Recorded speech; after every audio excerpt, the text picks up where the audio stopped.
Bon, mais bonjour à toutes, bonjour à tous. Mais on est très heureux de vous voir aujourd'hui pour parler du livre Propriété, le sujet et sa chose. Alors, je vais me présenter et puis je vais présenter nos deux intervenants. Donc, je m'appelle Anaïs Périlleux et je suis professeure d'économie sociale à l'UC Louvain. Et c'est moi qui ai l'honneur d'animer cette soirée avec vous. Et je vais maintenant présenter les deux auteurs du livre. Alors, Christophe Clerc, vous êtes avocat, ancien membre du Conseil national des bureaux et enseignant de l'Institut des barreaux. Vous êtes membre du groupe d'experts auprès de la Commission européenne sur le droit des sociétés et le gouvernement d'entreprise. Vous êtes ancien avocat du Parlement européen, membre du réseau Good Corp. Auprès de la Confédération européenne des syndicats et auteur d'un rapport pour l'Organisation internationale du travail qui s'appelle Structure et diversité des modèles de gouvernance d'entreprise. Vous avez également publié un livre à Routledge avec Elena Lopez. Lopez, exactement, qui porte sur l'économie politique de la firme, autorité, gouvernance et démocratie économique. C'est un bouquin en anglais, comme ça vous savez. Et puis enfin, vous intervenez également dans les contentieux d'intérêt public, comme l'affaire Dupond-Moretti. Alors, Gérard Mordillat, vous êtes romancier, essayiste et cinéaste. Vous êtes l'auteur d'une vingtaine de films de fiction et documentaires. Vous êtes aussi l'auteur d'un nombre plus ou moins équivalent de livres. Vous avez notamment coécrit avec Jérôme Prieur co-réalisé plutôt, les séries sur la littérature chrétienne chez Arte aussi, qui s'appelle Corpus Christi, et avec Bertrand Roté, c'est ça ? Travail, social et profit, c'est aussi... Travail, salaire, profit, bien évidemment.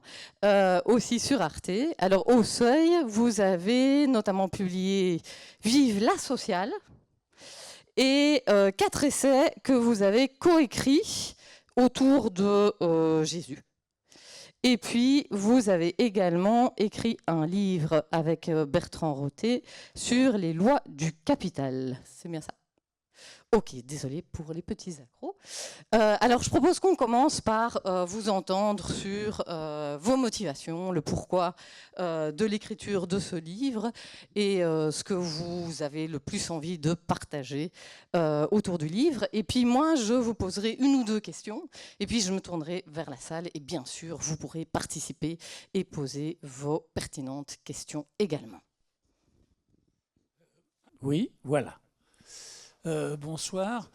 Eh bien, Propriété, le sujet et sa chose, ce livre vient à la suite d'une série que nous avons réalisée pour Arte avec Christophe qui s'appelle Le monde et sa propriété en 4 épisodes. 4 épisodes, nous étions beaucoup frustrés de ne pas avoir plus de place pour développer les différentes questions que nous souhaitions traiter. Parce que très vite, nous avons pensé que la propriété, et c'est au fond ce qui nous a mis sans doute en marche, était quand même une sorte de trou noir terrible de la pensée politique. La propriété est partout et en même temps elle n'est nulle part dans le discours politique, enfin pas de façon directe ni dans le discours syndical. Donc il y avait là quelque chose qui méritait qu'on s'y plonge parce que la propriété en tant que concept nous apparaissait comme un outil, voire une arme extrêmement puissante pour comprendre le monde dans lequel nous sommes. Alors, quand on dit la propriété, en réalité, on ne sait pas très bien ce que l'on désigne, parce qu'il n'y a pas de définition simpliste, univoque de la propriété. On ne peut pas simplement dire c'est le rapport d'un individu à un objet. Ça ne s'arrête pas là.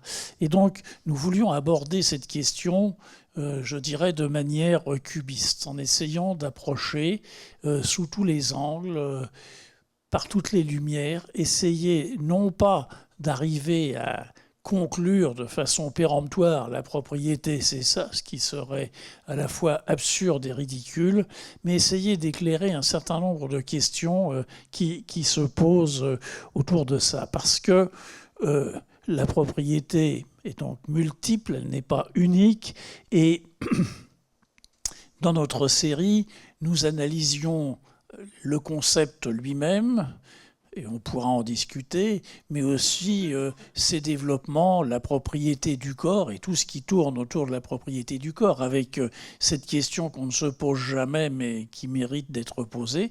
Est-ce que nous nous sentons, est-ce que vous vous sentez propriétaire de votre corps ?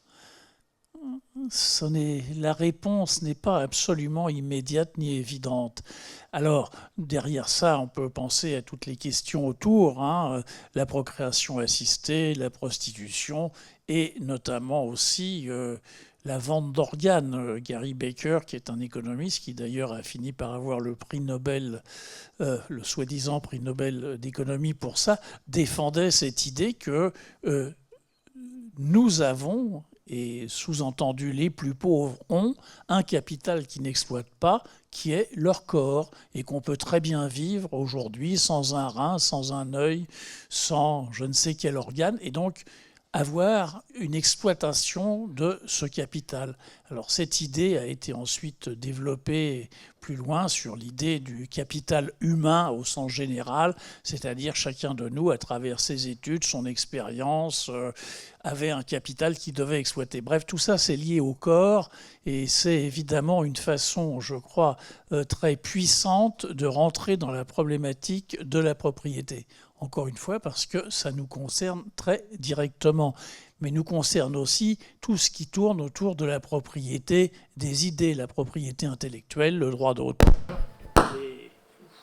Et puis, nous avions un dernier épisode sur ce qui est, de façon générale, considéré comme le premier élément de la propriété, c'est-à-dire la propriété de la terre, mais la propriété de l'eau, la propriété de l'air, et derrière ça, la grande question qui aujourd'hui traverse tous ceux qui s'intéressent à la propriété, qui est la question des communs. Alors, les communs qui sont la gestion par un groupe d'une ressource, et puis les grands communs que sont justement les océans, l'espace, etc. Donc toutes ces choses-là, nous voulions les mettre en lumière, et à partir donc des interrogations que l'on peut avoir dès le départ sur le fait que est-ce que la propriété est ou n'est pas un droit naturel, et que signifie dans la Déclaration des droits de l'homme cette désignation comme étant inviolable et sacrée. La propriété serait inviolable et sacrée. Mais de quoi parle-t-on lorsque l'on dit que la propriété est inviolable et sacrée ? Ça, c'est la discussion, je dirais, plus conceptuelle. Et au bout du compte, quand on voit toutes ces interrogations, toutes ces formes de propriété, parce que on peut penser, et nous en discuterons et nous y reviendrons, à la propriété marchande qui aujourd'hui domine le monde, mais il n'y a pas que la propriété marchande, même si elle est hégémonique, il y a aussi la propriété statutaire, la propriété sociale, la propriété de résistance, la propriété de jouissance, la propriété écologique qu'il faut inventer, qui est encore d'un stade balbutiant. Donc voilà, l'ensemble des choses, c'est pour ça que je parlais de cubisme, l'ensemble des figures qui sont en jeu, à la fois dans cette série que nous avons réalisée et dans ce livre. Et au bout du compte, eh bien, notre analyse de la propriété reposait sur...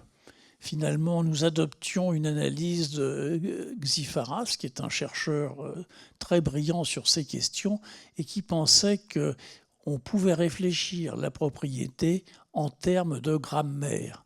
C'est quelque chose qui écrit le monde, qui le décrit, et qui porte en lui une articulation semblable aux articulations grammaticales qui font la langue que nous parlons. Donc voilà, j'ai fait un peu le tour du propriétaire, si j'ose dire, et je passe la parole à Christophe. Merci. et bonsoir à toutes et à tous. C'est un plaisir de s'exprimer ici sur ce qui nous a suscité chez nous des questions sur la propriété. La première question, quand on a réfléchi à la question, c'était le propriétarisme. Le propriétarisme, c'est une idéologie qui, pour l'essentiel de ma vie, n'existait pas parce qu'elle n'avait jamais été nommée. On ne me disait pas, on étudie le libéralisme, le capitalisme, le socialisme, etc. Mais on n'étudiait pas le propriétarisme. Donc, si on n'en parle pas, ça n'existe pas. Mais quand même, c'est bizarre, parce qu'on sent bien que la propriété, c'est structurant de notre société. Donc il y a bien une idéologie qui la sous-tend. Mais qu'est-ce qu'une idéologie dont on ne parle pas, si ce n'est une idéologie qui a gagné, puisqu'elle s'est naturalisée, puisque c'est comme l'air qu'on respire, on n'y pense plus, on le respire. Alors là, il y avait une vraie question. Alors on s'est penché sur le sujet. Alors le mot propriétarisme est revenu un petit peu à la mode dans les années 2010-2015, notamment, il faut le citer ici, Thomas Piketty, qui dans ses travaux a parlé de propriétarisme. Alors on a regardé, et on s'est rendu compte qu'au XIXe siècle, le mot existait. Dans un dictionnaire, le Littré, on voit le mot propriétarisme, c'est l'idéologie de défense de la propriété privée. Et puis après, on regarde les dictionnaires au XXe siècle et le mot a disparu. Alors, pourquoi? Qu'est-ce qu'il est devenu? Il n'y a pas une réponse simple, parce qu'il n'y a pas quelqu'un qui est allé effacer le mot des dictionnaires. Simplement, on peut constater deux choses. La première, c'est qu'un autre vocabulaire s'est imposé. C'était le vocabulaire, au fond, du capital. C'était Marx. La propriété était saisie par son rapport marxiste au capital. Alors, rapport puissant, rapport utile, mais restrictif, puisqu'on ne regarde la propriété que sous ce prisme-là. Et puis, une autre approche est peut-être explicative, peut-être pas, c'est une hypothèse. Quand on décrit la propriété triomphante du XIXe siècle, c'est une propriété marchande. C'est la propriété qui sous-tend l'existence du marché et du capitalisme. Parce que du point de vue de la propriété, qu'est-ce que le libéralisme? C'est la capacité à acheter et vendre librement, c'est-à-dire à transférer librement des droits de propriété. Qu'est-ce que le capitalisme, dans la grille propriétariste? C'est la capacité à accumuler librement et sans fin de la propriété. Et alors ça n'épuise pas le sujet, c'est dans la lecture d'une grille de la propriété. Ça, évidemment, c'est aussi beaucoup d'autres choses, mais on se place sous cette grille-là. Alors, quand on lit les textes de l'époque, vous lisez par exemple Adolphe Thiers, qui a été un homme politique extrêmement influent au XIXe siècle, qui a mal fini, comme on le sait, dans la répression de la Commune, mais qui avant ça a été extrêmement influent. Il a écrit un livre qui s'appelait « De la propriété ». Et il explique ce qui était l'idéologie dominante au XIXe siècle, la propriété, c'est la civilisation. Grosso modo, on va chez les sauvages, ce qui pour lui étaient les sauvages, on va en Amérique du Nord, on va en Afrique, etc. Et là, ils n'ont pas vraiment le concept de propriété. Et avec la propriété, on arrive à la civilisation. Et ce discours, on le retrouve chez un théoricien qui, aujourd'hui, on ne lit plus, et pour de bonnes raisons, qui s'appelle Arthur de Gobineau. Gobineau, vous savez, c'est le théoricien du racisme. D'un racisme absolu, puisque c'est vraiment la théorie de la hiérarchie des races. C'est pas un racisme qui appelle à la destruction de l'humanité, c'est pas Hitler. D'ailleurs, il n'est pas antisémite, Gobineau. Mais c'est un racisme absolu. Il y a une hiérarchie des races. Au sommet, il y a les Aryens. Parmi les Aryens, il y a les Blancs et les Germains. Et puis ensuite, il y a les Jaunes. Puis ensuite, il y a les Noirs. C'est comme ça qu'il présente les choses. Quand il écrit, en fait, il place aussi la propriété dans son système et ça suit cette hiérarchie.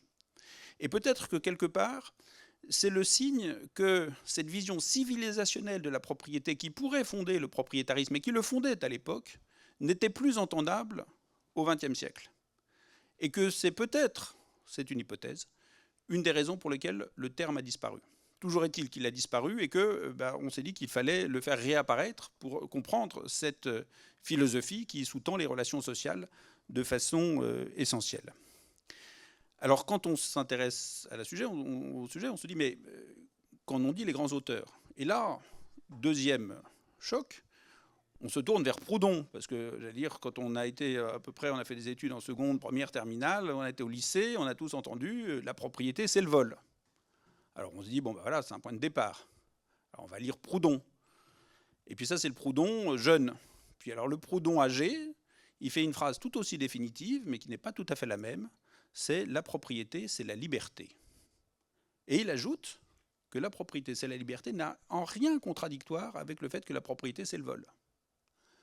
Alors là, mystère. Il faut qu'on rentre dans le sujet et qu'on le creuse. Et alors quand on creuse dans le sujet, on va se dire, bon, bah, d'où vient cette propriété? Mais est-ce qu'on peut utiliser le mot propriété? Parce que dès qu'on utilise le mot propriété, qu'est-ce qu'il en résulte? C'est qu'on a dans notre esprit l'apparition en fait, du concept de propriété dans lequel on baigne, c'est-à-dire la propriété marchande. Propriété marchande qui sous-tend le marché, c'est-à-dire une propriété qui est prééminente sur les autres, qui a un rapport social prééminent par rapport aux autres rapports sociaux, et qui a comme caractéristique que l'objet de la propriété doit pouvoir être transféré le plus librement possible. On n'a pas à demander à son cousin, à sa famille, à la société si on peut transférer. On a le droit de vendre. Premier point. Deuxièmement, on peut détruire. On a le droit de détruire. C'est à soi. On peut détruire. Voilà, on peut acheter un Picasso, on peut détruire le Picasso. On peut acheter une prairie, on peut la brûler. On en fait ce qu'on en veut. Et puis on peut l'accumuler à l'infini. Et donc ça, c'est une des caractéristiques fondamentales du capitalisme. Alors on se dit, bon, cette propriété-là, il y a bien d'autres formes de propriété, mais peut-être qu'il faut qu'on l'appelle un peu différemment. On peut l'appeler rapport d'appropriation. C'est une façon de dire propriété, mais qui n'est pas la propriété dans laquelle on baigne, pour ne pas être piégé par les mots. C'est bien la même idée. C'est la propriété, dans le sens classique, c'est bien un rapport d'appropriation aux choses, qui est un rapport social dans lequel s'inscrit notre rapport aux choses. Et là, on fait une enquête historique, qui est une partie importante du livre. Et pour finir ces quelques mots de présentation, je me remémore dans ces travaux un objet que j'avais vu dans une exposition à l'Institut du monde arabe dans les années 1980. Et cet objet, que vous avez sur la couverture du livre, pour ceux qui... Alors c'est un peu loin, mais je vais vous le décrire. Vous voyez, c'est l'empreinte d'un pied d'enfant dans une plaquette de terre glaise. Vous savez que... Alors c'est un objet mésopotamien, donc du XIIIe siècle avant Jésus-Christ. Vous savez qu'en Mésopotamie, on écrivait des tablettes sur de la terre glaise. Là, c'est l'empreinte d'un pied. Là, on pourrait dire que c'est un objet d'art. C'est un petit pied, c'est le pied d'un nourrisson, probablement de 6 mois, 1 an, pas plus. C'est tout petit. Mais dessus, il y a des écritures. Et vous savez qu'on lit très bien l'écriture cunéiforme. Et qu'est-ce qu'on voit? Que c'est la manifestation d'un rapport de propriété, pas n'importe lequel, propriété sur une personne et pas sur un objet. C'est en fait l'acte par lequel un emprunteur qui a emprunté de l'argent auprès d'un grand fonctionnaire royal, dont on a le nom, Malik Bell, l'emprunteur dit « J'emprunte, mais si je ne rembourse pas à bonne date, vous deviendrez propriétaire de mon enfant, dont voilà l'empreinte du pied. » Et il sera son esclave, évidemment. Il y a les sceaux cylindres qui manifestent avec tous les témoins. Il y a 6 témoins qui sont des personnages aussi importants. Il y a le contrat qui écrit les choses très précisément. Et donc, voilà, on voit se manifester, XIIIe siècle avant Jésus-Christ, des manifestations patentes d'une propriété directe, violente. Et on pourra trouver des manifestations beaucoup plus anciennes. On va pouvoir en trouver dans d'autres sociétés. Et on en tire une première conclusion provisoire, que le rapport d'appropriation existe partout et a toujours existé. Qu'il est antérieur à l'histoire, qu'il existe depuis, et que ces manifestations sont multiples, mais que son existence est bien présente à tout moment et partout. Merci beaucoup. Alors, moi, je vais faire un petit lien avec mes sujets, du coup.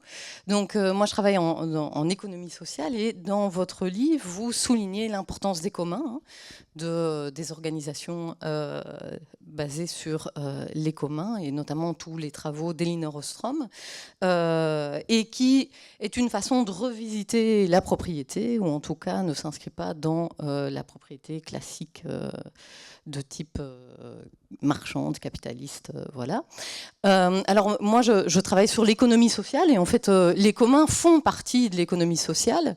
L'économie sociale, c'est quoi? C'est ce troisième secteur qui est à côté de l'économie classique de type capitaliste avec des entreprises à but lucratif, et aussi à côté de l'État et tout ce qui est économie publique, on peut identifier une économie sociale, et les organisations d'économie sociale ont, si vous voulez, leur logique propre et diverse. Et l'idée, c'est que ces organisations innovent en termes de propriété, comme les communs le font, et les communs font partie, peuvent être considérés comme une organisation d'économie sociale. Et les économistes classiques estiment que, justement, l'idée, c'est la propriété de ces organisations est mal définie, et donc que, justement, ça pose des problèmes en termes d'efficacité et d'efficience. Et alors, donc, pour vous donner des exemples, ce sont les communs, mais aussi les ASBL, les coopératives, vous en parlez pas mal aussi dans votre livre, les coopératives. Et donc, l'idée, c'est, si on prend par exemple le cas des ASBL, l'idée qu'il y a derrière, c'est que, généralement, la propriété peut être définie au travers du droit au contrôle résiduel et droit au bénéfice résiduel. Alors le droit au contrôle résiduel signifie que ce sont ceux qui ont droit de prendre les grandes décisions les plus importantes qui concernent l'organisation. Et droit au bénéfice résiduel, ce sont ceux qui ont le droit de prendre les bénéfices après qu'on ait payé, par exemple, les fournisseurs, les travailleurs, et donc les différentes parties prenantes. Et les théories classiques de la propriété disent qu'il faut que ce soit la même personne qui possède ces deux droits. Et dans les ASBL, l'idée, c'est les droits au bénéfices résiduels, ce sont pour les bénéficiaires qui sont différents de ceux qui ont droit au contrôle résiduel qui, eux, se trouvent dans le conseil d'administration et qui sont là justement pour l'objet social, pour la mission sociale de l'organisation.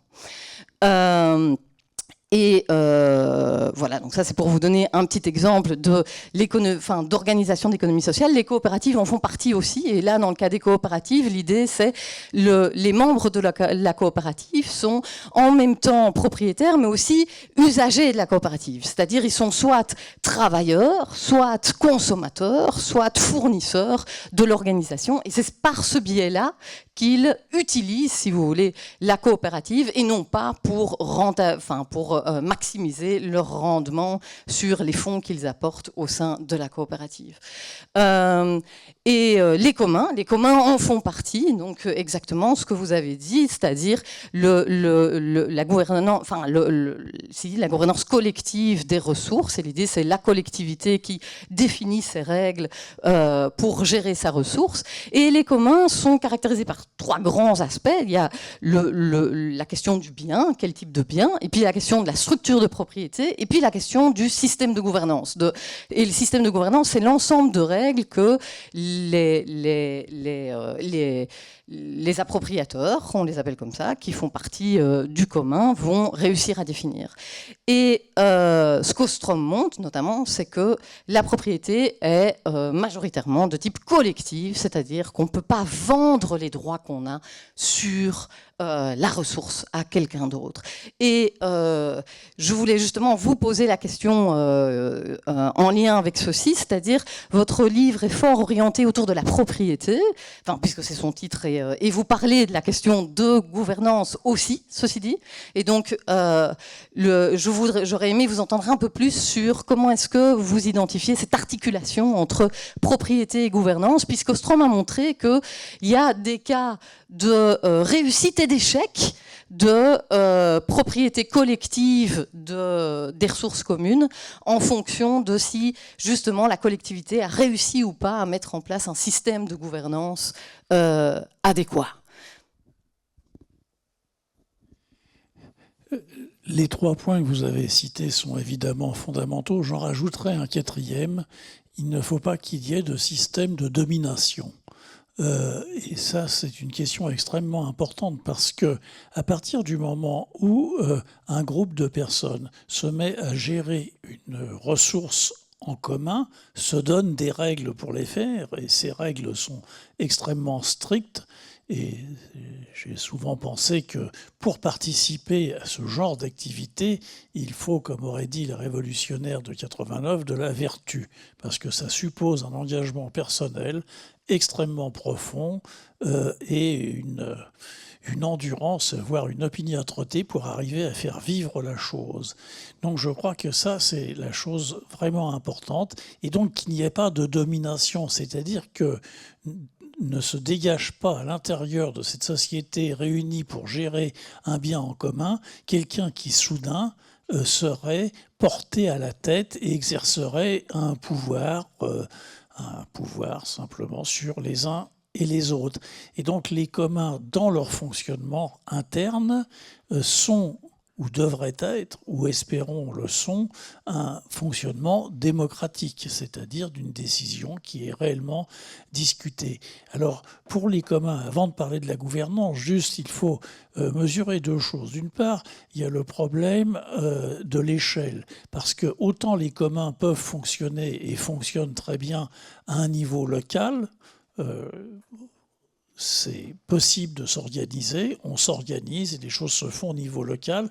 Ça devient un peu plus difficile lorsqu'on dépasse le niveau local, qu'on arrive au niveau national, et ça devient à ce moment-là, pour l'instant, totalement impossible au niveau international, parce que là se dresse le mur infranchissable du capitalisme qui fera tout pour faire capoter cette affaire. Or, quand on passe au niveau international, on passe des communs qui sont pour gérer une ressource qui peut être une ressource agricole ou piscicole, etc., limitée, à la ressource des grands communs, c'est-à-dire la terre en tant que terre, l'air, l'eau, les océans, etc.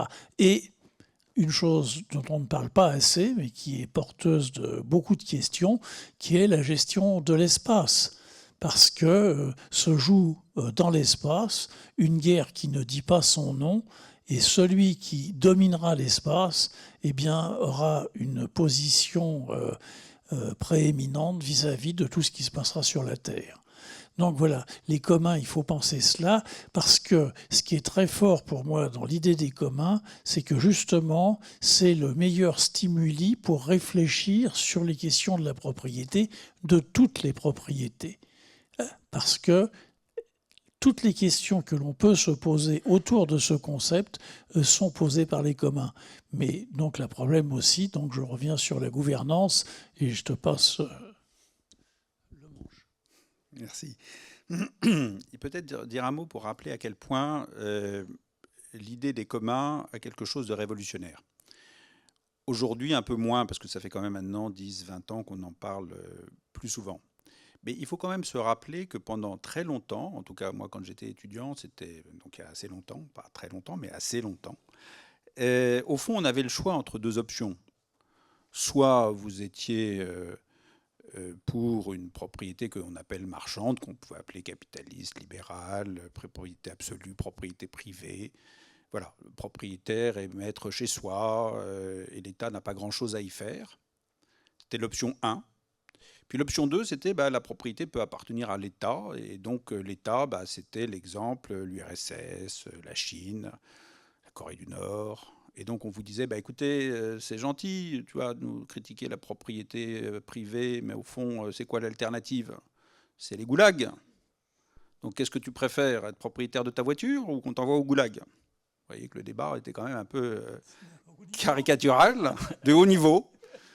Mais c'était un peu ça, je caricature, mais c'était quand même un petit peu ça. Et est arrivée l'idée des communs. Mais pourquoi, d'un point de vue intellectuel, on n'y arrivait pas avant?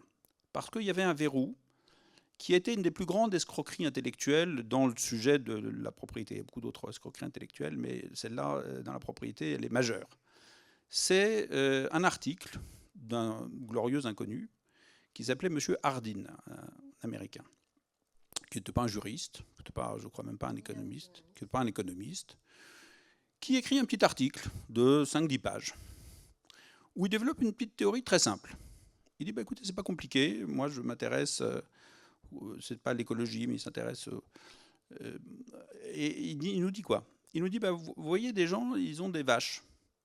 et puis ils mettent les vaches dans un champ. Alors soit on a plusieurs champs, plusieurs vaches, et puis chacun s'occupe que sa vache ait à manger, et puis les troupeaux prospèrent, ça s'appelle le capitalisme, et ça marche très bien. Soit vous dites, en fond, les champs, ils appartiennent à personne. Donc chacun va mettre sa vache, et puis vous avez intérêt à mettre un maximum de vaches dans les champs, et puis à la fin, toute l'herbe est broutée, et les vaches meurent. Vous voyez, ça c'est le collectivisme. Le collectivisme, c'est les vaches qui meurent. Et donc, toute forme d'appropriation qui n'est pas une forme d'appropriation privée, et qui essaierait d'être autre chose qu'une appropriation de l'État, c'est les communs, et ça n'aboutit qu'à la mort du troupeau, c'est-à-dire à la catastrophe économique. Et il appelle ça d'un terme qui va avoir un écho fantastique, il appelle ça la tragédie des communs. C'est magnifique parce qu'il a l'air de le déplorer. C'est un peu comme s'il disait oh, « ça serait si bien si c'était possible. Malheureusement, c'est une pure utopie. » Et donc, pendant très longtemps, si vous parliez des communs, on vous répondait « jeune ami, plaisantez, le sujet est résolu, tragédie des communs. » Et évidemment, c'était repris par l'école de Chicago, libéralisme, etc. Et là, on était un peu coincé, à tel point qu'il n'y avait pas vraiment de réflexion pendant très longtemps sur le sujet. Et arrive Elinor Ostrom, qui, elle, fait tout le contraire. Elle fait une étude précise, une vraie étude. Elle va regarder comment se passent les communs dans la réalité, parce que ça existe. Et ce n'est pas la mort des vaches. C'est pas vrai. Il y a des tas de systèmes, historiquement, qui ont très bien fonctionné. Pas tous. Elle est honnête, c'est une chercheuse. Elle ne va pas nous dire c'est le paradis. C'est pas une militante. Elle vous dit ça peut bien marcher, ça peut ne pas marcher. Et qu'est-ce qu'elle fait en tant que chercheuse? Elle va chercher les conditions dans lesquelles ça marche, ce qui est quand même la question intéressante. Parce qu'évidemment, il n'y a pas de système de gouvernance qui marche partout toujours. Ça, c'est une pure utopie. Il y a des systèmes qui ponctuellement marchent dans des caractères donnés, dans des moments donnés. Et elle fait l'analyse, d'ailleurs c'est très intéressant si on la relie, elle étudie notamment les communs, l'appropriation des ressources en eau en Californie. Vous voyez que tout ça, elle le fait dans les années 80, ces études de base. Et aujourd'hui, quand on voit la sécheresse en Californie, on voit l'importance des réflexions qu'elle avait alors. Et elle dit d'ailleurs, pourquoi c'est intéressant, une des conclusions tout à fait utiles, c'est que justement, on sort du dilemme propriété privée, propriété étatique. Et elle prend un exemple très intéressant qui est celui des décolonisations. Elle dit, dans un certain nombre de cas, dans les pays colonisés, on avait conservé des structures traditionnelles, avec des systèmes de pouvoir traditionnels. Arrive la décolonisation et on dit qu'il faut moderniser, peut-être sous l'influence parfois de l'Union soviétique, pas forcément, mais on dit qu'il faut moderniser tout ça, donc on va se débarrasser de ces formes archaïques de propriété. Qu'est-ce qu'on va mettre à la place? On va mettre l'État. Mais dans un certain nombre de cas, c'est une catastrophe, parce que vous mettez des fonctionnaires qui viennent de la capitale, qui sont très vite corrompus, et c'est pire que le système traditionnel. Et donc elle va développer ce système, elle va faire réémerger intellectuellement un système qui existe depuis longtemps, qui est celui des communs. Et aujourd'hui, on peut en discuter sur le modèle d'Elinor Ostrom qui vous dit un commun, c'est une ressource. Alors une pêcherie, des poissons, des vaches, peu importe, ça peut être tout. Un système de gouvernance.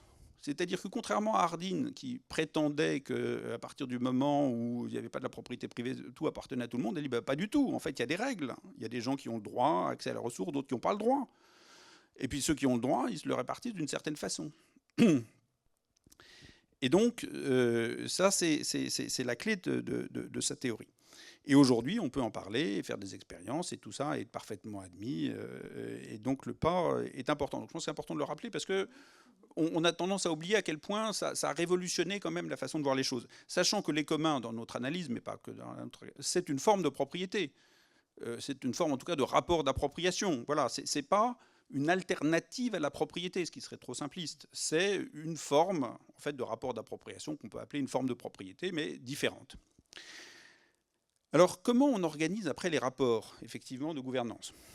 Alors là, il faut aussi faire une autre remarque qui est, on est dans un monde où domine l'entreprise capitaliste.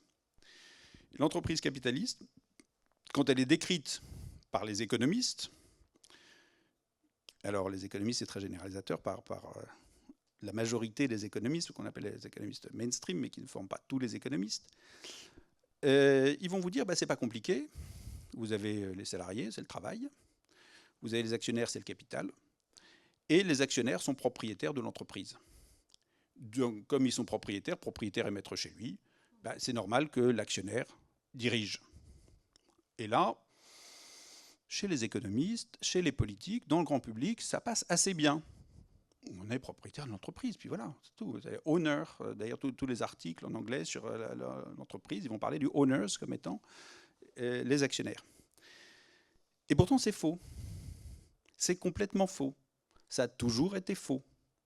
Et c'est d'autant plus faux, je peux vous le dire d'autant plus facilement, que moi j'ai fait mes études dans une faculté qui s'appelle l'université d'Assas, qui n'est pas connue pour être un nid de gauchistes. Assas, je ne sais pas si vous connaissez Assas, mais Assas en France, en droit, toutes les sensibilités politiques sont représentées, de la droite à l'extrême droite. Au moins, c'est très pluraliste. Qu'est-ce qu'on vous y apprend? Que l'actionnaire n'est pas propriétaire de l'entreprise. L'entreprise, c'est un ensemble de personnes et d'actifs dont la propriété revient à la société, personne morale. L'entité, la société qu'on a formée avec des statuts, qu'on a enregistrés au registre du commerce et des sociétés. Donc, la société, elle est propriétaire de l'entreprise. Donc déjà, c'est la société. Alors on vous dit, oui, ok, fastoche, mais qui est propriétaire de la société? Alors là, ça va bien être l'actionnaire. Ben non. L'actionnaire, il est propriétaire de quoi? Il est bien propriétaire de quelque chose. Il est propriétaire de son action. L'action, c'est son bout de papier qui lui donne des droits de vote, qui lui donne des droits au profit. Mais l'action elle-même n'est pas un titre de propriété, c'est un contrat. Or, la catégorie du contrat et la catégorie de la propriété sont deux catégories totalement distinctes et opposées. Donc, juridiquement, l'actionnaire n'est pas propriétaire de l'entreprise, il n'est pas propriétaire de la société non plus. Ça ne veut pas dire qu'il n'a pas de droit, attention, on ne dit pas il a zéro droit, non, il a des droits, ce sont des droits importants. Mais il n'est pas propriétaire. Son pouvoir, la légitimité de son pouvoir ne vient pas de la propriété. Alors évidemment, la question qui vient après, c'est « Ah ouais, mais alors, qui est propriétaire de l'entreprise? Qui est propriétaire de la société Là, c'est bien malin ton truc. » La réponse, elle est simple. Personne. Personne n'est propriétaire de l'entreprise. Personne n'est propriétaire de la société. Alors on dit, c'est ennuyeux quand même. Est-ce que c'est tellement ennuyeux? Si vous avez une association qui a une activité économique, personne n'est propriétaire de l'association. Si vous avez l'État belge ou l'État français, l'État allemand, l'État chinois, qui a des activités économiques, parce qu'il contrôle des entreprises, qui est propriétaire de l'État? On n'est pas propriétaire de l'État, c'est un rapport juridique d'une autre nature. On est citoyen, on vote, et ce n'est pas un rapport de propriétaire. On ne se pense pas comme étant les propriétaires de l'État, ce n'est pas pertinent. Donc voilà, il n'y a pas de propriétaire de l'entreprise. Et s'il n'y a pas de propriétaire de l'entreprise, ça veut dire que la question de savoir qui doit décider dans l'entreprise est une question ouverte. Parce que si on écarte la théorie de la propriété, qu'est-ce qui nous reste comme théorie? La théorie alternative, qui est celle aujourd'hui dominante du point de vue, on va dire, des économistes libéraux mainstream, c'est de dire, logiquement, celui qui doit avoir le pouvoir, c'est celui qu'on appelle le créancier résiduel. Et c'est un peu ce dont tu parlais tout à l'heure, c'est-à-dire, on a payé... Alors voilà, qu'est-ce qui se passe? Dans l'entreprise, il y a des fournisseurs, il y a des salariés, on leur paye une rémunération fixe, on paye le banquier son intérêt, on paye le salarié son salaire, on paye le fournisseur le prix de la fourniture. À la fin, il reste un peu d'argent, et si on veut que cet argent qui va aller à l'actionnaire aille bien à l'actionnaire, il faut lui donner le pouvoir pour protéger son petit magot. Alors, ça veut dire quoi? Je vais vous le réciter, je vais vous le faire en conte de Noël. En fait, l'actionnaire, c'est une partie faible, puisqu'il n'a que le résidu, il n'a que les miettes. Tout le monde s'est servi dans le pot commun. Il arrive à la fin, c'est une partie faible, il faut le protéger. Or, quelle est la fonction anthropologique du droit, si ce n'est de protéger les faibles? On n'a pas besoin du droit pour protéger les forts, il suffit d'être fort. Si je vous file un coup de poing dans le nez, je n'ai pas besoin d'un droit pour ça, je vous file un coup de poing dans le nez. J'ai besoin d'un droit pour dire que si on m'a filé un coup de poing dans le nez, je peux obtenir réparation. Fonction anthropologique du droit, je protège le faible. Donc je protège qui? L'actionnaire. Alors vous allez me dire, c'est complètement fou votre affaire. C'est quand même la théorie dominante depuis les années 70 qui ont conduit à toutes les réformes pro-actionnariales depuis. C'est ça le substrat. C'est quand même assez fou. Alors si on le fait en conte de Noël, ça veut dire quoi? Vous imaginez Noël, pays du Nord, la forêt, une petite maison, de la lumière à l'intérieur, un petit feu, il fait chaud. À l'intérieur de la maison, qu'est-ce que vous voyez? Des gens qui font une grande fête. Ils mangent, ils boivent. C'est la fête. Et là, vous avez les salariés, les banquiers, les fournisseurs. Et à la porte, vous avez quelqu'un, il n'a rien, il n'a pas mangé de l'année. Il gratte à la porte doucement. Toc, toc, toc, est-ce que je peux rentrer? Faites-le rentrer quand même. Oui, qu'est-ce qu'on va lui donner? On va lui donner les miettes. J'espère qu'il y en a un peu pour lui. Allez, prenez un peu les miettes, mon brave. Celui qui rentre dans cette image, c'est l'actionnaire. Alors évidemment, il faut le protéger. Alors, vous me dites c'est complètement fou, mais c'est ça la théorie dominante. Hein. Voilà. Alors, dans la théorie dominante, comme l'actionnaire doit être protégé, parce qu'il est la partie faible, eh ben, on va lui donner le pouvoir. Évidemment, toutes les analyses sociologiques montrent que la partie faible n'est pas l'actionnaire. Et ça, on peut le montrer de mille manières, je ne vais pas rentrer là-dedans, mais c'est évidemment complètement absurde d'un point de vue réaliste et pas formaliste comme est cette analyse.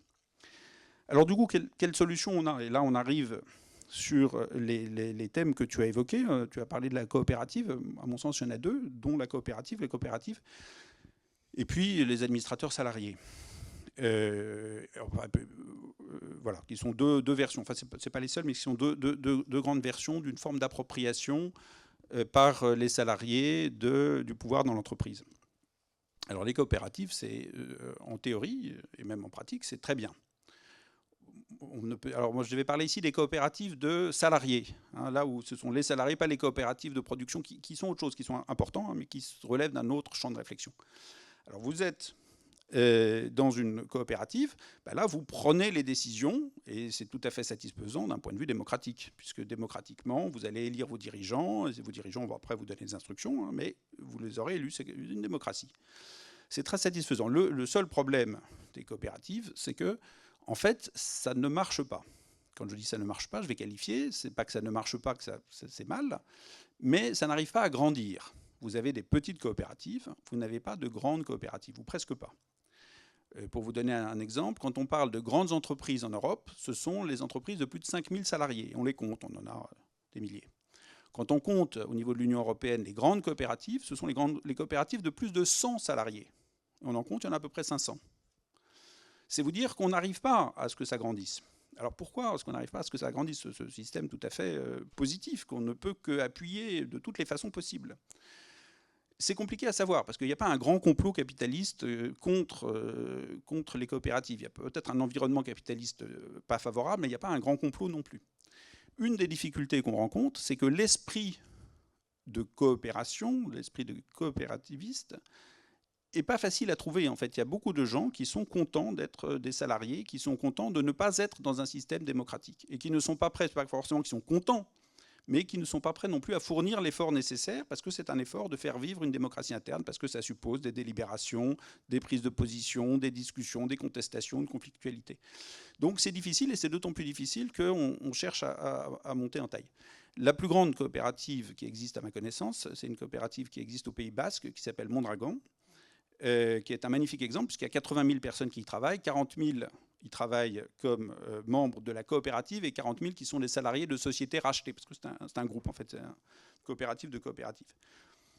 Quand on regarde, on se dit, mais comment ils ont fait? On va essayer d'imiter le système. C'est presque impossible. C'est très lié au Pays Basque, il y a un côté très culturel. C'était des gens qui étaient pauvres, qui ont créé ce système pour se sortir d'une forme de pauvreté, trouver du travail, acquérir des compétences. Ça a très bien marché, et ça marche toujours. Mais c'est lié à leur propre système. Et ce système est appuyé sur des règles drastiques. C'est-à-dire que si une coopérative va mal, il y a une règle, on n'a pas le droit de faire des licenciements économiques. Alors ça c'est très bien. C'est très bien. Donc on essaie de recaser les gens, de les former. Bon. Mais à un moment, si ça ne suffit pas, il faut trouver une autre solution, sinon la société elle va mourir, puisqu'on est dans un système quand même capitaliste avec la libre concurrence. Alors qu'est-ce qu'on fait? Les gens doivent baisser leur salaire. 10%, 20%, 30%, ils doivent baisser leur salaire. S'ils ne baissent pas leur salaire, la société va disparaître et ils ne veulent pas que la société disparaisse. Et ce d'autant plus qu'il y a un système collectif de solidarité, puisque c'est en fait une fédération de coopératives. Mondragon, ils sont une centaine de coopératives. Et donc il y a de l'argent qui est mis de côté pour aider les coopératives particulières qui seraient en difficulté. Alors, une coopérative en difficulté, on lui prête de l'argent, mais attention, pour que le système ne soit pas mis en danger, il faut qu'elle rembourse. Et donc là, la main de fer s'abat. S'il faut réduire les salaires, il faut réduire les salaires. Voilà. Donc, c'est très difficile à répliquer, parce que là, on crée une coopérative. Est-ce que les gens sont prêts à ça? Et s'ils sont prêts sur le papier, le jour où il faut réduire les salaires, est-ce qu'ils ne vont pas tous partir? Et puis la société ferme, faute de salariés. Donc il y a quelque chose de plus chez Mondragon qui permet que ça fonctionne, qui rend extrêmement difficile la transposition. Donc c'est la limite que je vois au système des coopératives, que je trouve très bien, c'est qu'on a du mal à les faire grandir. Alors je ne dis pas qu'il n'y a pas des dispositifs d'aide qui peuvent exister, qui peuvent favoriser, mais aujourd'hui c'est quand même difficile. même si c'est bien et que toute réforme et toute idée est bonne à prendre. Alors il y a un autre système qui est beaucoup moins radical. Alors disons-le tout de suite, c'est pas la même portée, mais qui a un intérêt, c'est ce qu'on appelle les administrateurs salariés. C'est les salariés élisent des administrateurs au conseil d'administration. Alors ça a un intérêt dans le sens où dans l'organe de décision, vous avez des salariés qui sont élus et qui sont des administrateurs de plein exercice. Ils votent, ils accèdent à l'information. Et donc ça, c'est précieux. Alors, ça peut prendre de multiples formes. Hein. Ça peut être très mineur. En France, ça existe, mais il y a 1 ou 2 administrateurs salariés, donc c'est très, très limité. En Allemagne, on sait que c'est beaucoup plus développé. Hein. Vous avez, pour les entreprises de plus de 2000 salariés, vous avez la moitié.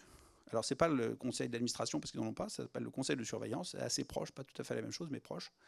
La moitié du conseil de surveillance est composée de représentants des salariés. Ça veut dire que, alors ils ont des gros conseils de surveillance, hein.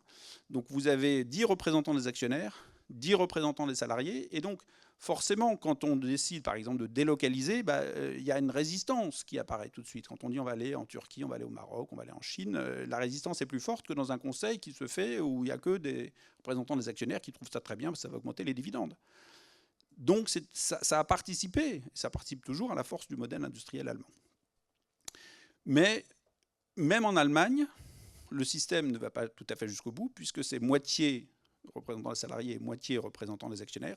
Mais en cas de, le président du conseil de surveillance, et après, si ça n'arrive pas à se mettre d'accord, ils essaient de se mettre d'accord, s'ils n'arrivent pas à se mettre d'accord, il est quand même désigné par la partie actionnariale. Et en cas de désaccord, ce président aura une voix prépondérante. Donc à la fin, ça sera bien quand même la partie actionnariale qui gagnera. Mais avant, il se sera passé beaucoup de choses. Et on sait que dans la culture allemande, il y a une recherche de consensus qui n'existe pas forcément dans d'autres pays, dont la France et peut-être la Belgique, mais je ne me prononcerai pas sur la Belgique. Mais en tout cas, la culture est moins conflictuelle, la culture sociale est moins conflictuelle a priori. Voilà. Alors ça, voilà, ce sont des modèles. On peut en imaginer d'autres, mais en tout cas, ce sont deux modèles qui existent. Merci. Oui, la question de la gouvernance, c'était justement liée à la question des communs et du fait qu'ils arrivent à grossir ou pas. Il me semble que pour les questions écologiques, hein, on a cette double aspect et que vous avez également mentionné dans votre livre, il faut une diversité dans les structures de propriété, les formes de propriété, et donc il faut de l'éco-diversité, et donc il faut essayer de nourrir et garder et accroître la diversité en termes de propriété, et notamment de propriété dans le design des organisations, et c'est ça que nous invitent les communs. Les communs, ils nous invitent à innover en termes de propriété. Et puis, il y a cette dimension de gouvernance, cette dimension de quel type de règles on arrive à mettre en place. Et par exemple, c'est encore assez peu développé. Et donc, c'est vrai que c'est un peu difficile d'en dire beaucoup. Mais Ostrom, elle disait que pour essayer de monter en puissance avec les communs, ça pouvait se faire au travers de ce qu'elle appelle la gouvernance polycentrique. Alors, la gouvernance polycentrique, l'idée, c'est de pouvoir coordonner différentes organisations qui peuvent être formelles et informelles, de différentes natures, qui peuvent être des coopératives, par exemple, d'énergie renouvelable, avec une coopérative de voitures partagées, avec des communes, donc des organisations publiques. Et donc l'idée, c'est essayer de coordonner, si vous voulez, que ces différentes organisations de différentes natures arrivent à se coordonner et où il reste des pôles de décision qui sont indépendants, mais qui se coordonnent pour essayer de justement passer un étage plus haut, et du coup de ne pas tomber dans le travers des coopératives de la deuxième génération. Il y a plusieurs générations, mais l'idée c'est qui sont ces fameux très gros réseaux, hein.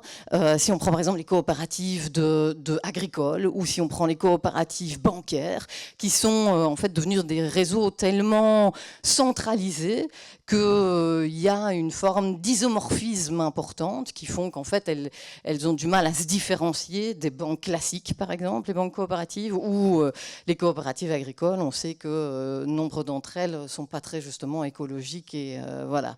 Donc il y a un débat là-dessus. Mais du coup, cette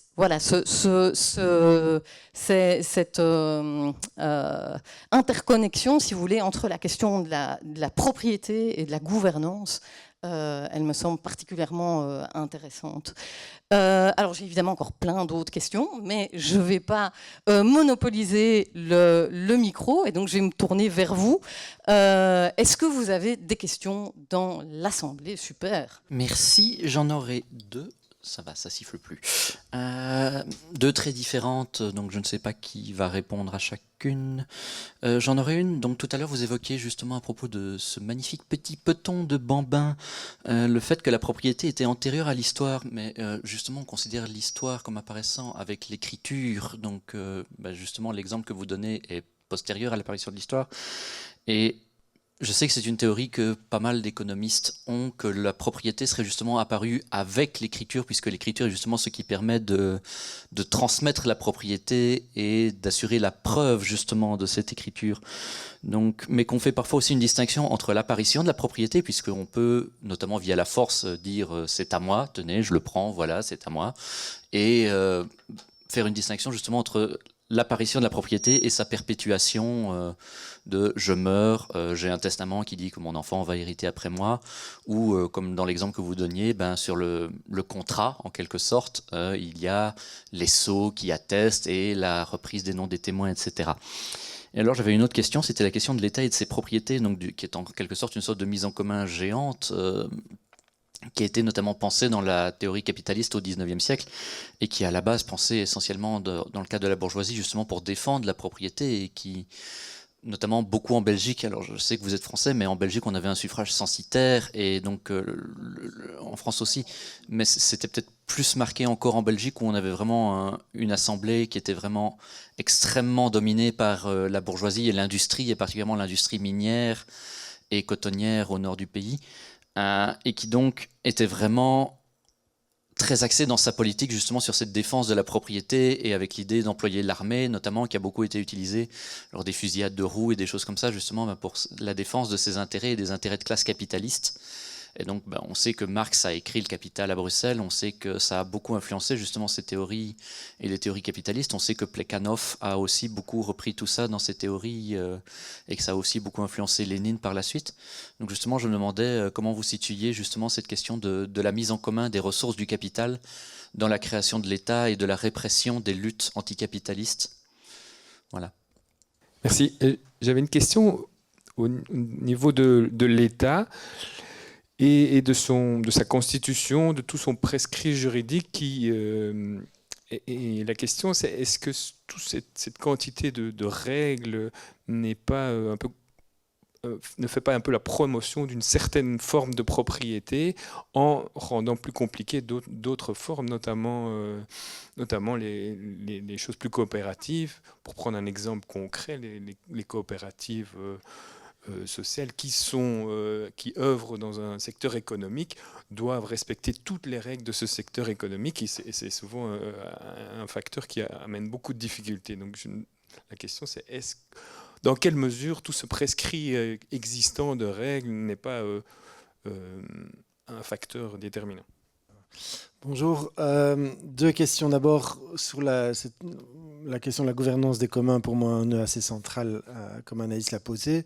Mais au niveau de tout ce qui était propriété des entreprises, il y a cette théorie de cette sociologue belge qui s'appelle Isabelle Ferreras, qui parle du bicaméralisme comme gouvernance des entreprises, mais en disant c'est pas pour autant que les travailleurs doivent être propriétaires de l'entreprise. Donc là, on n'est pas sur la propriété, uniquement sur la gouvernance, pour voir ce que vous en pensez. Et l'autre point, c'est le fait que, sans entrer dans une polémique qui me dépasse, mais dans des subtilités qui me dépassent, pardon, mais la propriété manifestement a quelque chose de profond dans l'être humain. Est-ce que vous avez vu un peu une approche anthropologique de la propriété qui justifierait le fait qu'on y est tellement attaché? Merci beaucoup.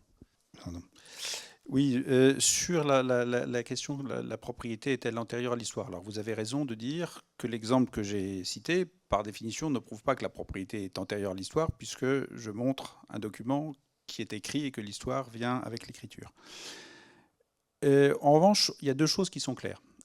Quand la propriété apparaît en Mésopotamie, vous avez raison, l'écriture et la propriété sont liées. Et elles sont liées de façon extrêmement simple à comprendre. C'est que les premiers écrits, ce ne sont pas des récits sur les dieux, ce ne sont pas des épopées, enfin, en tout cas les documents qui nous sont parvenus, ce sont des inventaires. Donc, un inventaire de propriété ou un inventaire sur les créances, notamment d'impôts. Donc, il y a un lien entre les deux. Mais dès qu'elle apparaît, la propriété, elle est extrêmement sophistiquée.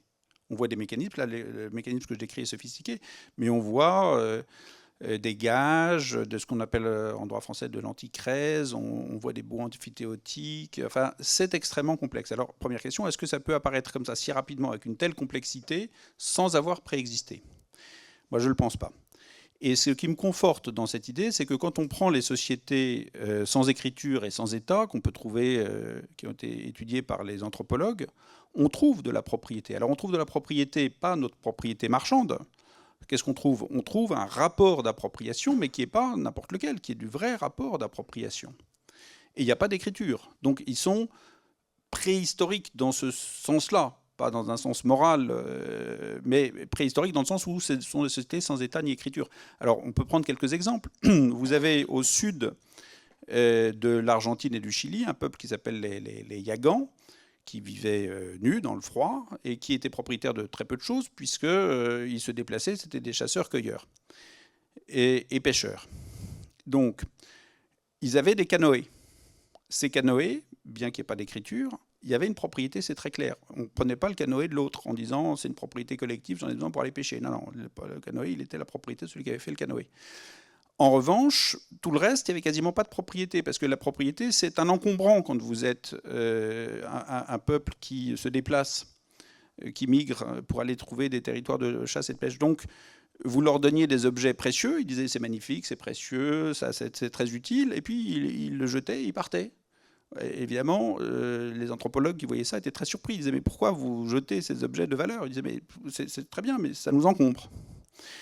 Donc ça c'est pour dire que, à mon sens, le rapport d'appropriation existe depuis bien avant la naissance de l'écriture.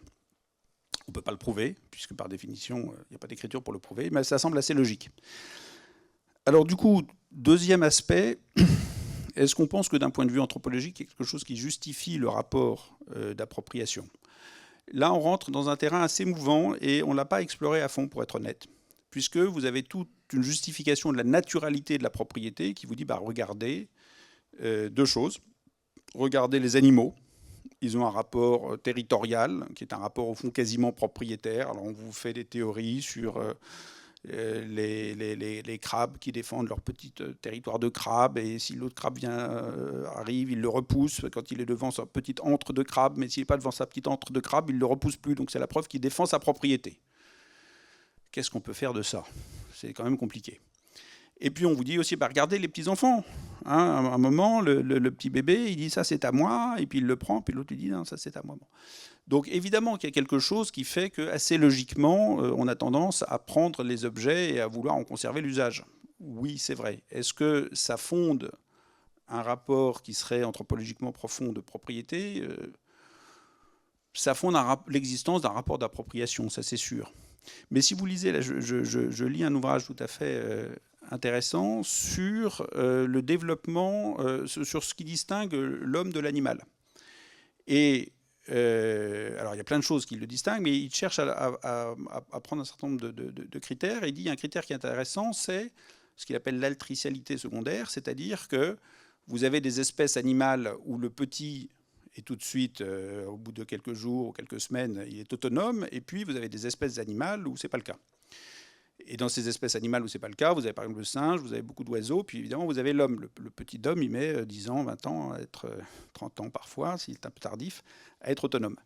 Or, qu'est-ce que ça induit? Et là, c'est intéressant parce qu'on revient à la propriété. Il dit, si votre développement se fait alors que vous êtes en présence des parents, de la famille qui va vous assister, ça va faire trois choses. Ça va vous rendre plus sensible aux relations sociales. Donc, profondément, nous sommes des êtres sociaux, mais on n'est pas les seuls. Les abeilles sont des êtres sociaux, les singes sont des êtres sociaux. Ça va vous rendre plus sensible à l'acquisition de la connaissance. Et là, l'humain se distingue. Et troisième chose qui est intéressante, c'est que ça vous rend sensible à la hiérarchie comme un phénomène naturel, parce que pendant 10 ans, 20 ans, vous serez sous la hiérarchie familiale des parents. Alors ça définit l'humain. Mais quand vous prenez les espèces précoces, en fait, ce qu'il dit, c'est que les espèces précoces, elles ont un caractère. Alors, il ne le développe pas beaucoup, ce n'est pas son sujet, mais il le dit quand même. Un des traits des espèces précoces qui partent, c'est qu'elles sont beaucoup plus territoriales. Et donc, si on prend cette théorie, alors c'est une théorie qui demande à être vérifiée, je ne vous dis pas qu'il faut la prendre comme ça, c'est une hypothèse que je soumets devant vous, de mes réflexions en cours, donc c'est peut-être faux, mais je vous la soumets. Et ça serait que dans les espèces précoces, elles sont plus territoriales, et donc de ce point de vue-là, la propriété serait plus à mettre du côté de l'animalité plus que de l'humanité. Voilà, c'est une hypothèse, hein, je vous la livre, et si elle est fausse, elle est fausse, si elle est vraie, elle est vraie, en tout cas c'est un objet de réflexion. Pour le reste, Gérard, c'est à toi. Pour parler de la relation de la propriété et de l'État, je crois qu'il faut partir de la constatation que nous pouvons tous faire, c'est qu'en soi, la propriété est porteuse de violence. Il y a une violence innée de la propriété, puisque ce qui est à moi n'est pas à toi, déjà au niveau zéro. Donc, le rôle de l'État, finalement, et c'est une chose qu'on a beaucoup développée, pas nous, mais d'autres théoriciens, sur le rôle de la propriété, la propriété serait, d'une certaine manière, garante de la paix sociale. Et l'État, au-dessus de cette idée, serait le garant suprême de la paix sociale. Alors, on sait bien aussi que c'est vrai que d'une certaine manière, la propriété peut apaiser les tensions, mais en même temps aussi qu'il y a dans cette idée-là qui peut paraître une idée philanthropique, plutôt un souci politique. Par exemple, il n'était pas le premier, mais il est le plus récent, M. Sarkozy, l'ancien président de la République en France, défendait, et de façon extrêmement énergique, l'idée d'une société qui ne serait que de propriétaires. Donc, c'est aussi une façon de fixer, de fixer, de paralyser tous les rapports sociaux à partir du moment où les individus deviennent dépendants de leur propriété. Et la propriété devient alors finalement un moyen coercitif de contrôle des populations. Et je crois que c'est l'usage dans la société qui est la nôtre qui est l'usage majoritaire. Et on en revient à ce que citait tout à l'heure Christophe, l'idée de Proudhon, la propriété, c'est la liberté. Alors c'est vrai qu'il y a cette double vision. D'un côté, la propriété emprisonne, et de l'autre côté, la propriété permet aussi de se sentir libre, dans la mesure où si on est propriétaire, par exemple, de son logement, le rapport de force avec son employeur n'est pas de même nature que si l'on n'a rien. Et donc, cette propriété devient un soutien d'une forme de liberté. Donc on voit bien que sans État, il n'y a pas réellement de définition de la propriété. Dans les sociétés sans État, la propriété est plutôt de l'ordre de l'appropriation, mais pas réellement ça. À partir du moment où il y a un État, à partir du moment où il y a un système juridique, un système contractuel, eh bien, le rôle de l'État, c'est de défendre cette idée qui est l'idée, à ce moment-là, portée par l'idéologie de cet État, de la propriété. Mais au fond de tout ça, il y a quand même un rapport violent, nécessairement violent, et l'État exerce cela de façon pas sans contrôle, mais sans hésitation, je dirais. Et donc, je crois que c'est comme ça que je sens et que je vois ce rapport de la propriété et de l'État. Et qu'il faut arriver, alors que, justement, les communs sont une voie différente, puisque c'est réellement quelque chose entre la propriété privée et la propriété étatique, c'est une voie transversale. Alors, ça ne nie pas la propriété, ça ne désigne pas comme étant le mal suprême la propriété étatique ou la propriété privée. Ça invente quelque chose d'autre dans le rapport aux choses et aux produits et aux ressources que l'on doit gérer. Et c'est là que c'est intéressant, parce que ça nous force à penser en dehors des cadres historiques qui sont les nôtres, parce que ça change complètement. Donc, je crois qu'il faut garder ça en tête et qu'il faut garder que réfléchir sur la propriété, c'est en premier lieu réfléchir sur la violence de l'État, sur la violence du concept lui-même, et trouver une voie qui nous permette de lutter et de se dégager de cette violence. Sur la violence, on propose, ce qui n'est pas une théorie, mais qui est une image de ce qu'on appelle la violence propriétaire totale. Il faut imaginer que quand vous avez une émeute et que les gens rentrent dans les magasins et pillent les magasins, tout le monde s'accorde à penser, et les chaînes de télévision continuent les premières, qu'il s'agit d'actes violents, qu'il importe de réprimer, et les sauvages doivent être mis au pas. Évidemment, on est plutôt d'accord de dire qu'on ne peut pas vivre dans une société où tout le monde se met à piller les biens à tout moment. Donc c'est vrai. Mais ce n'est pas la fin de l'histoire, puisque la fin de l'histoire, enfin, le complément, c'est que le rapport de propriété, quand il apparaît pacifique, sanctionne les inégalités, puisque les inégalités sont des inégalités de revenus d'un côté, les inégalités de patrimoine de l'autre. Les inégalités de patrimoine, c'est l'inégalité dans la possession et dans la propriété. Et les inégalités de patrimoine sont beaucoup plus élevées que les inégalités de revenus. Je ne vais pas prendre l'exemple de la Belgique que je ne connais pas, mais en France, les inégalités de revenus entre le décile les plus riches, donc les 10% des gens qui ont les revenus les plus élevés, et le décile le plus bas, c'est-à-dire les 10% des gens qui ont le revenu le plus bas, si on prend en compte les impôts payés, les transferts sociaux et l'effet des services publics, donc on prend tout en compte, ce qui peut corriger les inégalités primaires qui sont élevées, après prise en compte de tout ça, on arrive à un rapport de 1 à 3.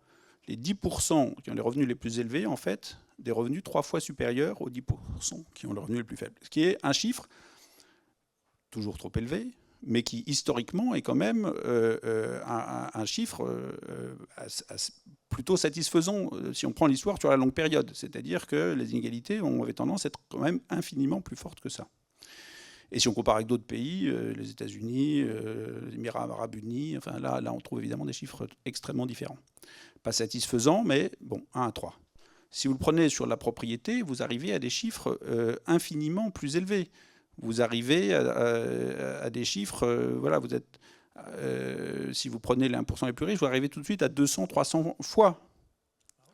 Et donc, vous êtes incommensurablement plus affecté par cette inégalité dans la propriété.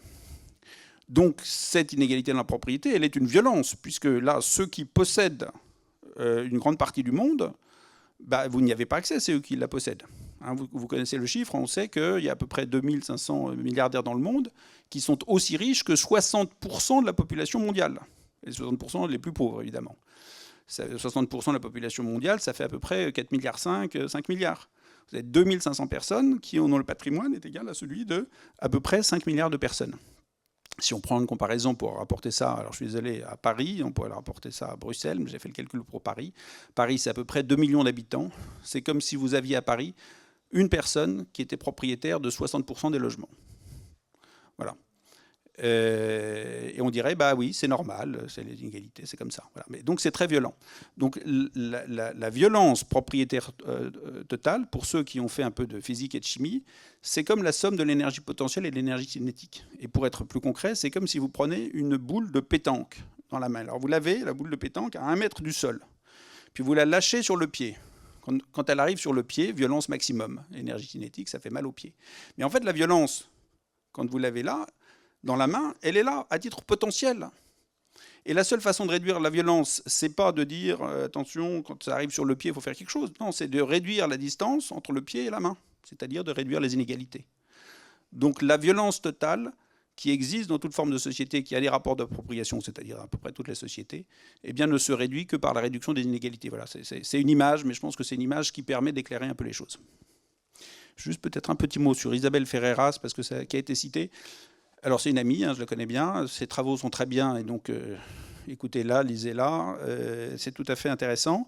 Le modèle qu'elle propose est proche du modèle que je décrivais d'administrateur salarié, à part qu'au lieu de dire je mets des administrateurs dans un conseil et tout le monde autour de la table et parle, elle préfère un système où il y a 2 chambres séparées, une chambre du travail, une chambre du capital. Donc le conseil d'administration pour les actionnaires est en fait une forme de comité d'entreprise plus pour les salariés.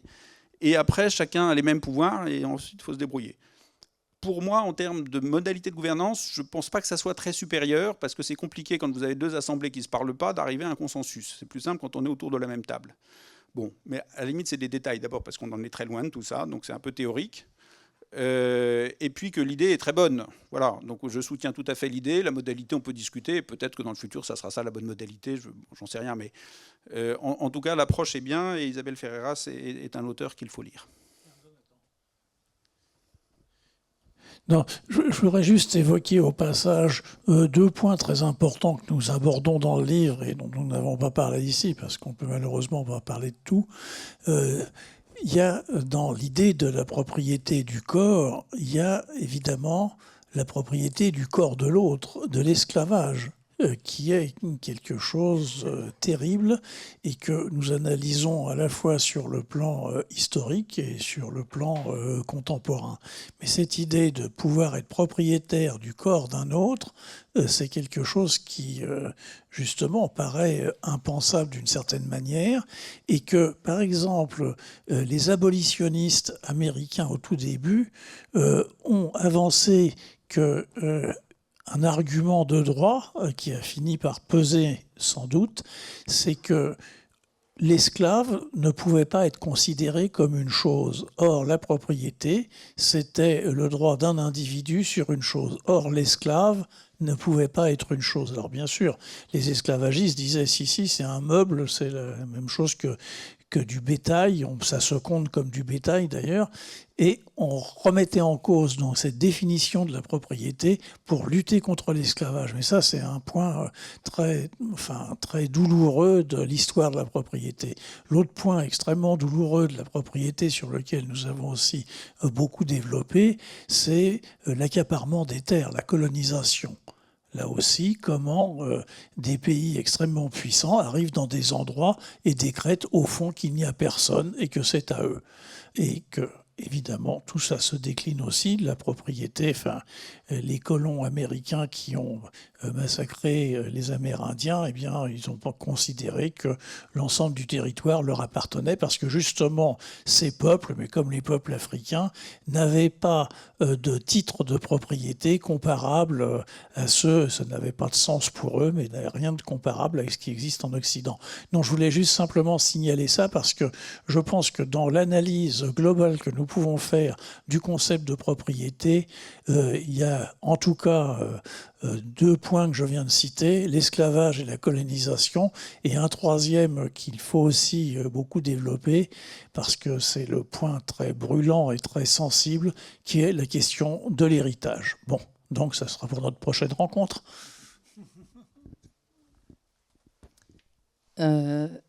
Ok, encore plein de questions. Je voulais juste ajouter un tout petit élément par rapport à ce que vous disiez du rôle de l'État.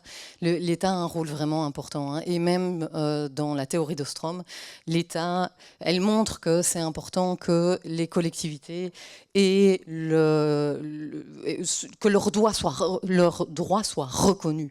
Donc que une autorité publique reconnaisse leur droit de s'organiser entre eux et donc la question de l'État, et avec l'économie sociale aussi, on peut en rediscuter.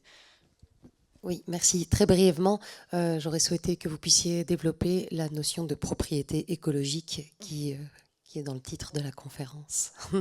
Donc en dire quelques mots, en quoi est-ce qu'elle se présente comme une alternative, est-ce qu'elle est complémentaire à la propriété marchande, nous en dire quelques mots. Merci. Oui, en fait, j'avais 2 questions. Est-ce qu'il y a des choses, j'allais dire des matières comme fluides comme l'eau ou l'air qui devraient échapper d'office à la propriété? C'était Ricardo Petrella en a parlé pour l'eau. Hein. Enfin, je pense que c'est donc mais qu'on doit préserver en commun. Et alors, je me posais la question pour les coopératives, pourquoi devraient-elles grandir? Est-ce qu'elles ne pourraient pas essaimer plutôt que grandir? Enfin, Merci. À vous entendre, on a l'impression de devenir propriétaire d'une nouvelle intelligence et je vous remercie pour ça. Et je voudrais rebondir sur la question de la propriété du corps, la question du corps. Je trouve intéressant de vous entendre là-dessus, après avoir fait des films sur Corpus Christi, et donc sur l'approche chrétienne du corps et de l'âme, où en fait l'âme se sépare du corps, et en définitive le corps est la partie la moins importante. Et donc c'est peut-être celle qui permet, c'est peut-être cette conception-là qui permet de vendre son corps aujourd'hui dans une conception tout à fait matérialiste, en gardant évidemment l'âme de l'autre côté. Mais par ailleurs, je voudrais revenir sur une impression que j'ai, c'est que la Révolution française a amené, au fond, une atténuation du concept de propriété. Si la propriété, avant la Révolution, était une propriété de droit divin pour le roi et les nobles, avec l'esclavage et le servage, j'ai l'impression qu'avec la Révolution française et ce que vous appelez la propriété marchande, mais que j'appellerais plutôt la propriété privée, on en arrive à une notion plus commune de propriété qui aujourd'hui, avec le développement de la notion de bien commun, s'atténue encore, et même les caractéristiques de la propriété sont en voie d'atténuation. Si vous êtes propriétaire d'un immeuble, vous ne pouvez pas y mettre le feu, c'est interdit par la loi.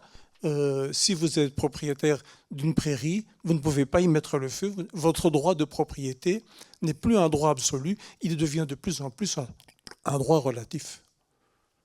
Oui, alors, peut-être avant de répondre sur la propriété écologique, sur l'idée que la propriété s'atténue.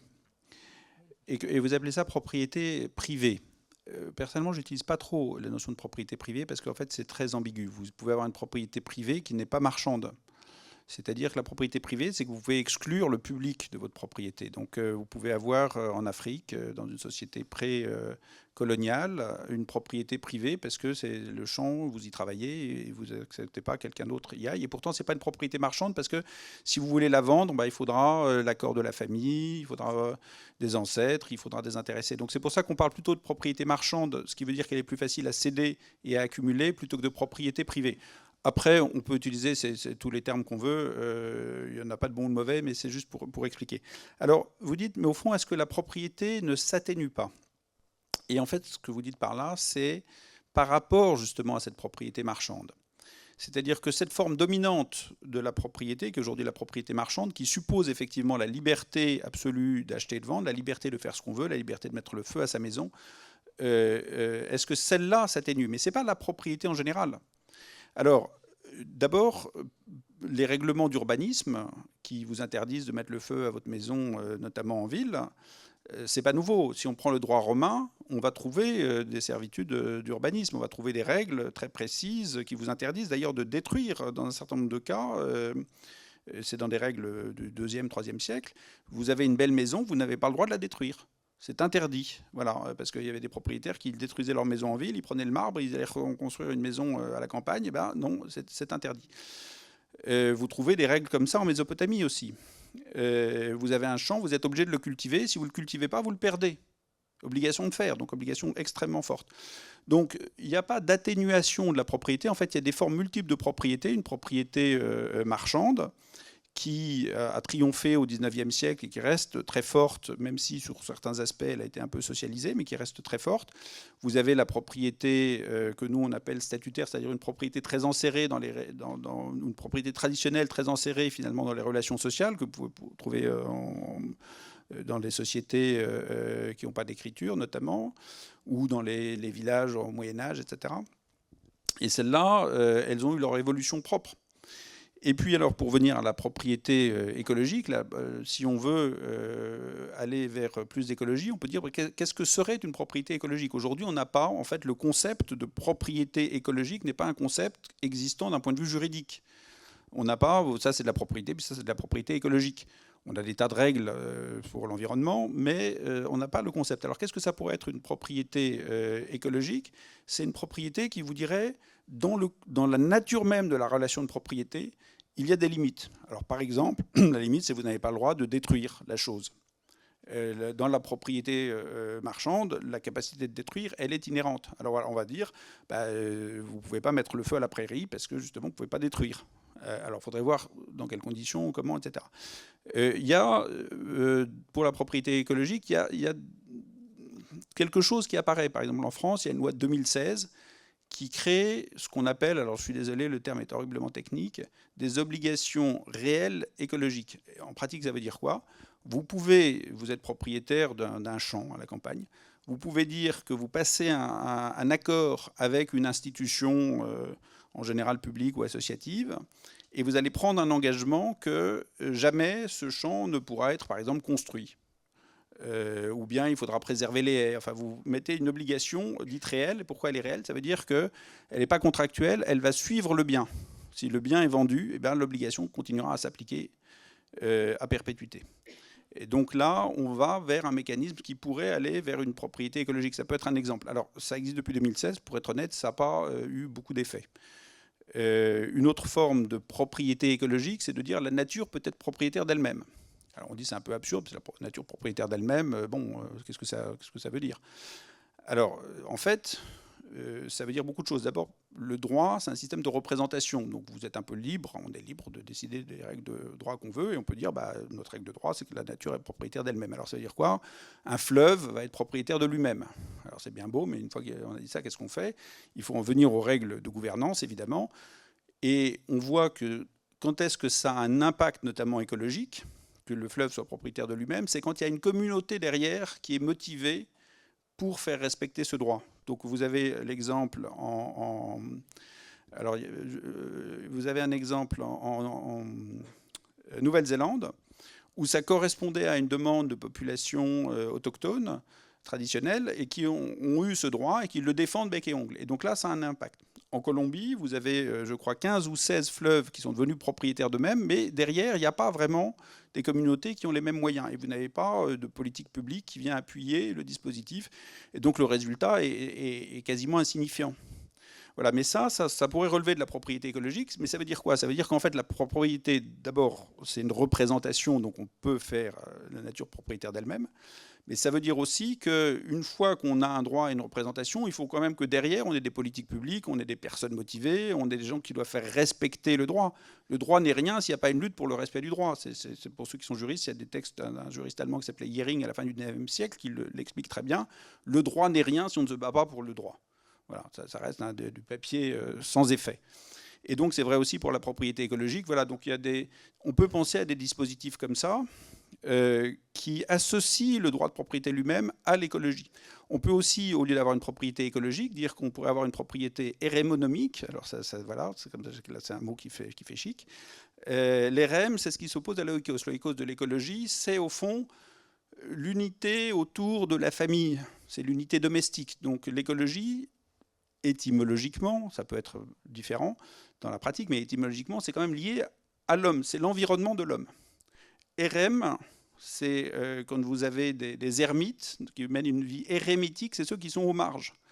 Donc là, on ne se préoccupe plus de l'humanité. Ça veut dire qu'une propriété érémonomique, c'est difficile à prononcer, défendrait la ronce qui vient vous envahir en disant elle a sa valeur propre. Voilà. Alors ça existe dans l'écologie, il y a tout un mouvement de l'écologie qui dit on défend la nature pour l'intérêt de la nature et pas pour l'homme.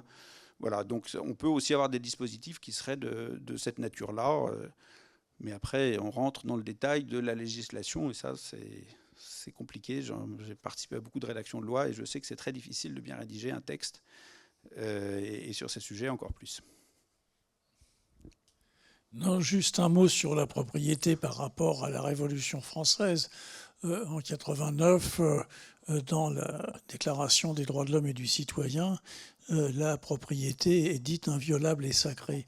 Et il ne faut pas se tromper sur ce que cela signifie.